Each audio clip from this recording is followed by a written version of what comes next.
डंकी इस वर्ड का पंजाबी लैंग्वेज में मतलब होता है एक जगह से दूसरी जगह कूदना, लेकिन इसका एक और मीनिंग होता है जिसके बारे में आज की इस वीडियो में हम डिस्कस करने वाले हैं। 150 में कम से कम 80-85 लाख डोंकी से गए हैं यूएस जाने के लिए। तो मैक्सिको तक के पैसे होते हैं जी, वहाँ पे एक दीवार है, तो ये सिर्फ उस दीवार तक के पैसे लेते हैं 15 लाख। पूरा पनामा पैदल क्रॉस करना पड़ता है, जंगल भी है, पहाड़ी एरिया भी है, ऊपर चट्टानों से भी चलना पड़ता है। फौजियों के साथ ही उनकी कोई सेटिंग है, वो उन्हीं के थ्रू डोंकी लगवाते हैं पीछे। डंकी प्रोसेस या फिर dunki route is the deadliest route in the world. Dunki process US और कनाडा जैसी कंट्रीज़ में इलीगली एंटर करने का एक प्रोसेस है, और ये प्रोसेस इंडिया के काफ़ी सारे स्टेट्स जैसे पंजाब, हरियाणा, गुजरात में काफ़ी ज़्यादा फेमस है। हर साल हज़ारों लोग यूएस जैसी कंट्रीज़ में एंटर करने के लिए इस प्रोसेस का इस्तेमाल करते हैं, ये जानते हुए भी कि इसमें जान का कितना बड़ा रिस्क हो सकता है। भाई हम अमेरिका डोंकी खातर आए थे भाई, 4 जने बचे भाई हम, ठीक है भाई। कई जगह आपको ऐसे पोस्टर्स भी देखने को मिल जाएंगे जहां पर एजेंट्स क्लेम करते हैं कि वो आपको विदाउट एनी वीज़ा या फिर विदाउट एनी डॉक्यूमेंट्स के आपको यूएस भेज सकते हैं, और कुछ तो वहां पर आपको उस कंट्री की सिटीजनशिप दिलवाने का भी दावा करते हैं। इस प्रोसेस के स्टार्टिंग में ही लगभग 20 से 25 लाख रुपए आपको एजेंट्स को देने होते हैं। उसके बाद ये एजेंट्स आपको अमेरिका की फ़्लाइट बोलकर किसी लैटिन अमेरिकन कंट्री में इस फ्लाइट को लैंड करा देते हैं, क्योंकि लैटिन अमेरिकन कंट्रीज़ में इंडियंस का एंटर करना आसान होता है। इसके बाद एजेंट्स अपने क्लाइंट्स को कोलंबिया लेके जाते हैं, क्योंकि कोलंबिया यूएस बॉर्डर के बहुत ज़्यादा क्लोज है। फिर कोलंबिया से इन माइग्रेंट्स को पनामा में एंटर करना होता है, यहाँ पे इन्हें एक डेडलीस्ट फॉरेस्ट का सामना करना पड़ता है जो है डैरेन गैप। और इन जंगलों में ना तो रोड्स होते हैं, ना ब्रिज, ना खाने पीने का कोई साधन होता है। इसके साथ साथ यहाँ पर वाइल्ड एनिमल्स भी काफ़ी सारे होते हैं, जैसे जैगवार्स, एनाकोंडास, इनका भी आपको सामना करना पड़ता है। इसके बाद अगर आप इन सब से बच भी जाते हैं तो आपको मिलेंगे मैक्सिकन गैंग्स, जो कि आपको गन पॉइंट पर आपका सारा सामान लूट लेते हैं, और अगर आपने इनको कुछ भी देने से मना किया तो वो आपको वहीं शूट कर देंगे, जिसकी कानों कान किसी को खबर भी नहीं होगी। और अगर आप इन सारे हर्डल्स को पार करके आगे निकल भी जाते हैं तो अब आपको पनामा के जंगलों को क्रॉस करना होगा, जिसमें लगभग 8 से 10 दिन का टाइम लगता है।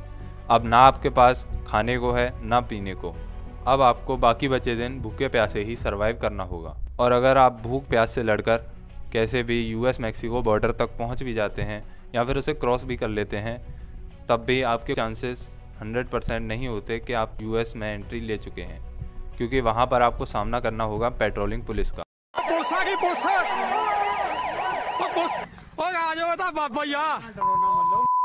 जो आपको ले जाकर डिटेंशन कैंप्स में छोड़ देगी, और आपके पास जो भी है मोबाइल फोन्स, पासपोर्ट और जो भी चीज़ें हैं वो सारी जब्त कर ली जाएंगी, और फिर आपसे पूछताछ की जाएगी। आप किस वजह से अपनी कंट्री को छोड़कर आए हैं, इसके रीजंस पूछे जाएंगे, और अगर उन्हें आपका रीज़न वैलिड लगता है तो वो आपसे असाइलम एप्लीकेशन का फॉर्म फिल कराने को बोलते हैं, ताकि आपका केस इमिग्रेशन कोर्ट तक पहुंच सके।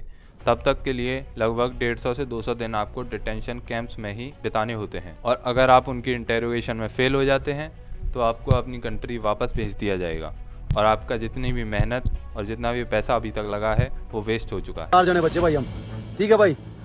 भाई एक ब्रेड के पैकेट था हमारे पे, 5 दिन हो गए वही ब्रेड का पैकेट खाते हमने, बुरी हालत होगी भाई जमा कभी।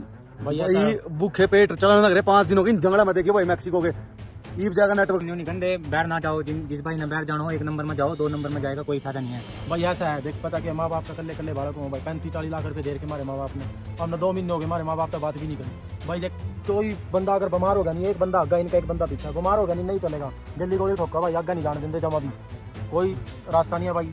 भाई हम ठीक रहे, दोबारा वीडियो भेजेंगे भाई। सभी भाई आता है भाई, मैं एक बात करना चाहूँ भाई, डोंकी में कोई ना हो भाई, 1 नंबर में चले जाओ भाई, रास्ता भी नहीं पता। चलो। इस इंटेरोगेशन में पास होने के लिए मोस्ट ऑफ द माइग्रेंट्स ये रीज़न देते हैं कि वो अपनी कंट्री में सेफ़ नहीं है।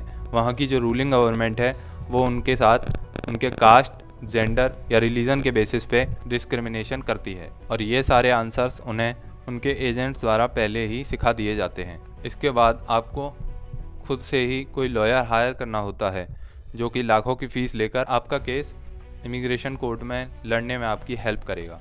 अब आप ये सोच रहे होंगे कि अगर अमेरिकन गवर्नमेंट को इन इलीगल माइग्रेंट से इतनी ज़्यादा ही दिक्कत है, तो ये इलीगल एंट्री पर पूरी तरह से बैन क्यों नहीं लगा देते? वो इसलिए क्योंकि असाइलम ना मिलने तक इन इलीगल माइग्रेंट से जो एम्प्लॉयर्स होते हैं वो मन मर्जी काम करा सकते हैं, क्योंकि अभी उन्हें असाइलम नहीं मिला है तो उन पर कोई भी वर्क रिलेटेड लॉज जो कि अमेरिकन गवर्नमेंट द्वारा बनाए जाते हैं वो लागू नहीं होते हैं।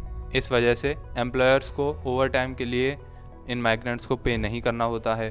काफ़ी लो वेजेस पर भी ये लोग काम करने के लिए तैयार हो जाते हैं, क्योंकि 150-200 दिन तक जब तक उन्हें असाइलम नहीं मिलता है तब तक उनके पास पैसे कमाने का या खाने पीने का और कोई साधन नहीं होता है। और इसी वजह से यूएस की इकोनॉमी को बिलियंस ऑफ डॉलर्स का हर साल फ़ायदा होता है। अगर आपको ये वीडियो अच्छा लगा तो इसे लाइक करिए और अपने फ्रेंड्स एंड फैमिली के साथ शेयर करिए and don't forget to subscribe my YouTube channel. तब तक के लिए Yuvraj Singh this side signing off. जय हिंद।